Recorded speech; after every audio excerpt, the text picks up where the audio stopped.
ئەمە یەکەم وەجبەی هەنارمانای نێرینە دەرەوە وڵات بۆ وڵاتی بەریتانیا پشتیوان بەخوای گەورە 18 تەن هەنارێ. هەناری ساڵەخانەیە هی ئەڵەبجە و شارە زوورە. ئەمە سەرەتامانەیە ئەمەمانەوێت لە سەرەتاوە بازارێک بۆ هەناری شارە زوور و هەڵەبجە بدۆزینەوە. ئەمە کە جێگەی فەخر و شانازیە بۆ ئێمە بۆ سوود ناینێرین لەوە چێ لەم کارەدا ئێمە زەرەریش بکەین، بەڵام ئەمانەوێت بازارێکی بۆ بدۆزینەوە و خەڵک ئیسفادەی لێ بکە.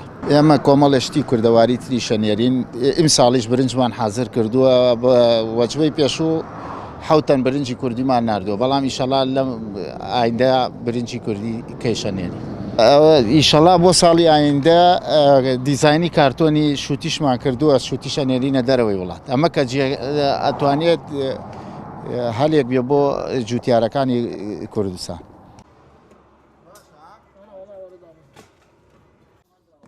با سر آبی رو دست